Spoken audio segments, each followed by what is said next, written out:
김대호, 김수영 중개사TV 1일 법무사 공부를 시작하도록 하겠습니다. 자, 민사집행법 27회 기출문제. 자, 2021년 9월 20일 민사집행법 1일 공부를 시작합니다. 자, 민사집행법 27회 기출문제입니다. 자, 을소유 부동산에 대하여 갑이 가압류를 한 상태에서 무에게 소유권이 이전되었고 그 후 병이 근저당권에 기하여 담보권 실행을 위한 경매를 신청하여 경매 절차가 개시되었다. 등기 기록상 기재와 배당 요구 내지 채권 신고가 아래와 같고 배당할 금액이 7천만 원일 때 위 담보권 실행을 위한 경매 절차에서 갑, 병, 정에게 배당되어야 할 금액을 바르게 기재한 것을 고르시오. 자, 그러면 박스 안에 2020년 2월 7일 날 채권자 갑의 가압류가 들어왔습니다. 청구 금액 3천만 원. 자, 근데 이 채권자 갑은 누구 소유일 때 가압류가 들어왔냐면 을 소유 부동산일 때 가압류가 들어왔습니다. 그러니까 을의 채권자입니다. 을의 채권자로서 을이 소유권을 갖고 있을 때 그 부동산에 부동산 가압류를 했습니다. 그러니까 가장 선순위죠. 이 가압류권자는 을 채권자가 유일할 때, 을 소유권이 유일할 때 먼저 가압류를 했습니다. 그리고 채권자가 누구에 대한 채권자? 을에 대한 채권자입니다. 그리고 나서 4월 8일 날 2020년 4월 8일 날 무에게로 소유권이 이전됐습니다. 그럼 소유권 주인이 바꿔졌죠. 부동산에. 자, 부동산 소유권이 바꿔지고 나서 그 부동산 등기에 2020년 4월 9일 날 채권자 병의 근저당권 설정이 됐습니다. 자, 병의 근저당권 설정은 당연히 채무자 무로 잡았습니다. 채무자 무, 새로운 소유주 채무자 무에게 근저당권을 설정했습니다. 채권 최고액 5천만 원으로 병이 근저당권을 설정했습니다.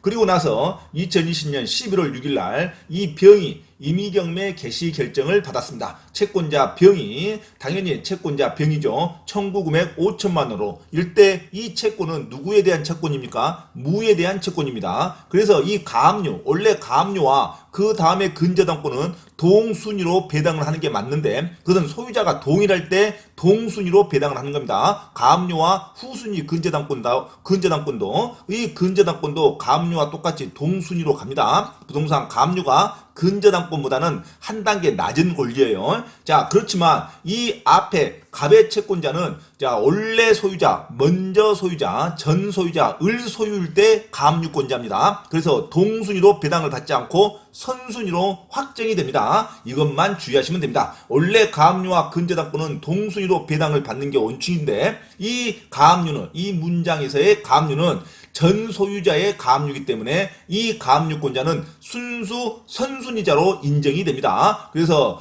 뒤에 나타나는 병의 근저당권은 후순위로 밀립니다. 왜? 소유권이 한번 바꿔졌으니까. 자, 그래서 병은 후순위 채권자가 됩니다. 자, 그리고 나서 2020년 12월 30일 날 뒤늦게 채권자 정이라는 사람이 나타나서 지급명령 정본을 첨부하여 지급명령 정본은 채무명의, 채권 권원입니다. 채무 권원이에요. 자, 그래서 이 권원 판결문을 첨부해서 배당 요구 종기 이내에 배당 요구를 신청했는데 안타깝게도 이 채권자 정은 예전 소유자 을에 대한 채권자입니다. 채무자 을에 대한 물품대금 채권이죠. 자, 채무자 을은 이미 죽어있죠. 이 부동산 등기로 판결문을 받아가지고 배당을 청구할 수가 없습니다. 이 안타까운 채권자 정은 물품대금 채권 6천만 원 할지라도 예전의 소유자에 대한 채권자에 불과합니다. 채무자 을에 대한 물품대금 채권을 소유권이 바꿔주고 나서 무에 있는 부동산에다가 배당을 신청하면 해주겠습니까? 그래서 이 채권자는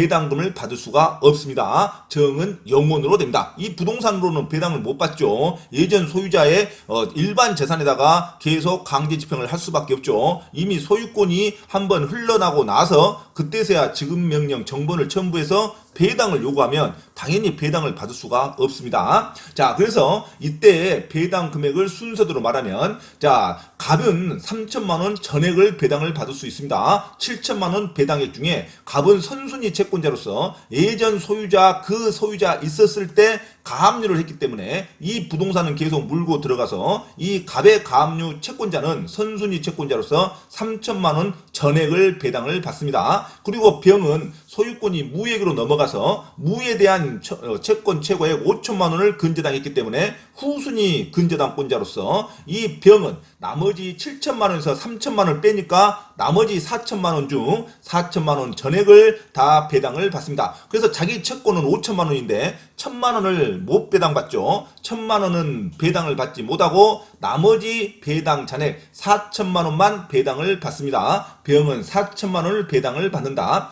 그리고 정은 한 푼도 받을 수가 없다. 왜? 무예기로 소유권이 넘어간 후에 그 전 소유자 을을 대상으로 한 물품대금 채권 6천만 원은 자 채권자 정은 부동산에 대해서는 배당을 받을 수가 없습니다. 자, 그래서 정리를 하면 갑의 가압류권자는 을 소유권 부동산에서 가압류를 했기 때문에 을의 채권자로서 선순위로 3천만 원 전액을 배당을 받고 나머지 7천에서 4천만 원이 남아있는데 이 4천만 원은 병의 근저당권자가 무소유권 부동산에 무의 채권자로서 근저당권을 설정했고 근저당권자가 배당 경매를 신청했기 때문에 이 후순위로서 나머지 배당 잔액 4천만 원을 배당을 받습니다. 자기 채권액은 5천만 원이지만 4천만 원만 배당을 받는다. 그리고 정의 물품대금 채권은 당연히 안타깝게도 그 전 소유자 을에 대한 물품대금 채권이기 때문에 이미 소유권이 무예기로 넘어갔죠. 그래서 정의 물품대금 채권은 을에 대한 채권으로서 안타깝지만 그 부동산에 대해서는 한 푼도 배당을 받을 수가 없습니다. 그래서 채권자 정은 을에 대한 물품대금 채권 6천만 원을 판결문과 동일한 지급명령 정본을 첨부해서 배당을 요구하더라도 배당금을 받을 수 없다는 사실이 있습니다. 자, 그래서 정의 물품대금은 정은 0원으로 기재가 돼야죠. 정답은 4번이 됩니다. 자, 이상 민사집행법 27회 자 1번 문제를 풀었습니다. 반복하시기 바랍니다.